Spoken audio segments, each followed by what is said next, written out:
Hello wonderful people, I'm PvPSkillz and today we're gonna be looking at GUNDYR'S HALBERD. Halberds are a unique weapon class in Dark Souls 3. They offer range, speed and power with great efficiency.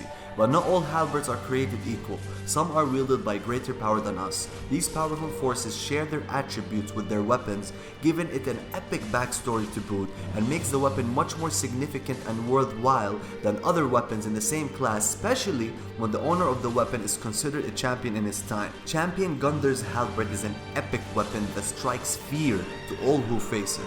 When a champion stares you in the eye, you will know it. Do you think you have what it takes to master the champion's weapon? Let's find out.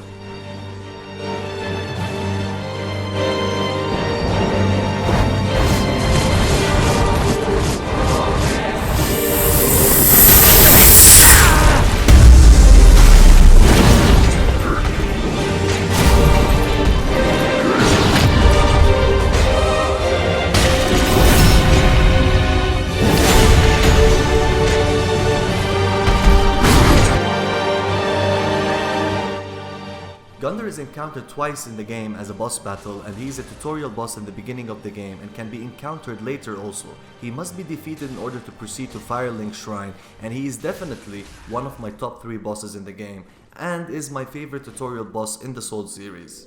GUNDYR is a very intriguing boss as he is very important to the lore of the game, and after defeating him the first time around, you receive the Coil Sword, which is basically the bonfire sword which solidifies his importance in the story. The first time you fight him, he is named Eudix GUNDYR. Eudix basically means judge. The second time you fight him, he is named Champion GUNDYR. You have to beat him the second time in order to gain his soul, that when transposed with Ludlith in Firelink Shrine, you get his epic halberd. Now you will ask, what's up with fighting him twice? Is he the same person? And these are very legitimate questions, and here's what we know. The GUNDYR you fight in the beginning of the game is in the present or future, and the one you fight in Unintended Graves, you know, the one you have to fight later on to get the weapon, is in the past, as he was a champion first, then he became a Eudix. The soul of Champion GUNDYR says, once a champion came late to festivities and was greeted by a shrine without fire and a bell that would not toll. Also, GUNDYR'S armor says, ancient armor of a set of cast iron armor belonging to Champion GUNDYR, modeled after a former king. GUNDYR, or the belated champion, was bested by an unknown warrior. He then became sheathed to a coiled sword in the hopes that someday the first flame would be linked once more. I wonder who that unknown warrior is. And also another good note, the king's reference is maybe to old King Doran in Demon's Souls. Although they are not in the same universe, I know that, but it is no coincidence, trust me my friends, it is no coincidence, as the armor is very similar to old King Doran to be anything it's just not by chance, it's on purpose. It has no significance in the lore, but that's a very sweet reference, I like it, to be honest. So going back to Eudix GUNDYR, he's basically there to test and judge a worthy champion to link the flame. Another point that adds to the idea that GUNDYR, the one you fight later on, is in the past, is the Shrine Handmaiden you find in Dark Firelink Shrine. She states that you were unannounced by the bell, meaning that the bell has not rung yet, although the game starts when the bell rings. But to be honest, I still don't know what to make of Dark Firelink Shrine. As we all know, time is distorted in Dark Souls universe, so Dark Firelink Shrine might be a parallel universe or basically another timeline, and maybe it tries to show us how things can end up differently, as you can see a corpse in the coffin that you got resurrected in the beginning of the game. Or maybe it's just the past and these are the events that already happened before. Regardless of all this, Champion GUNDYR is a fascinating part of the lore, and I cannot wait and see how people will be digging into his story and finally revealing his purpose. But for now, let's look at the build we will be using with this weapon.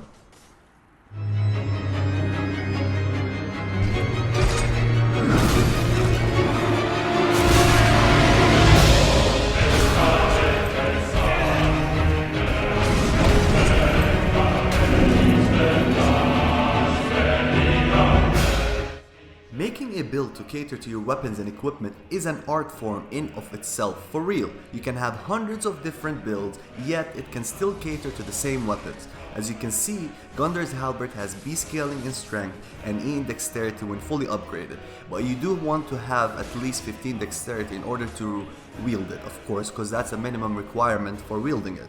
So basically it's a strength weapon, which is good since it frees up the dexterity stat, thus allocating points elsewhere, such as vitality for more armor, or maybe have pyromancy, sorceries, or miracles instead of heavy armor. It's really up to you, but definitely you would want strength, since strength is the source of damage for this weapon.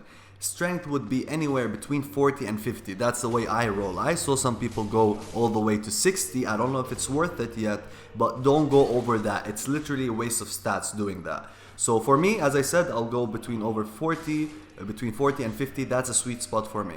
So now that we saw the build, let's proceed to the moveset.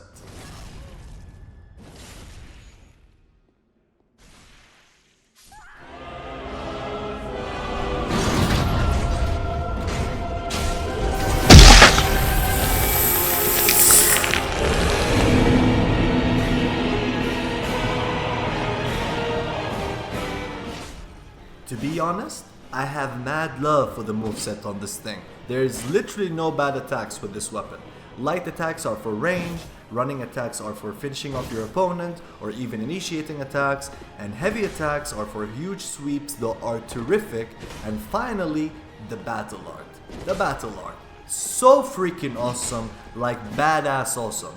It's what makes this weapon unique. It's what makes it Gundar, the champion weapon. There's no weapon like it. The lunge, there's many weapons that lunge, but the execution you do in the end is exclusive for this weapon. Just remember guys, take it easy on your opponents when using the battle art, because you will wreck them.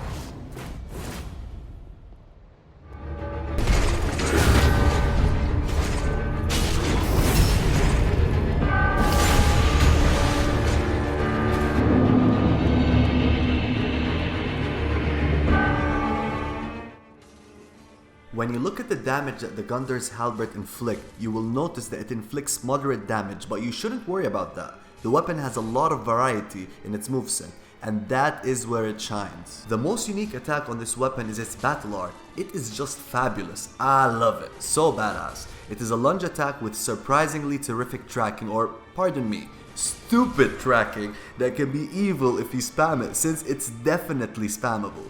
If you use the heavy attack in mid-lunge animation, you execute a knockback attack at the end of the animation.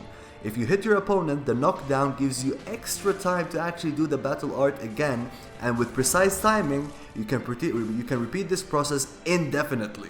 It's kind of funny when you pull it off, but it's definitely evil. From my experience, there are two ways to use this attack.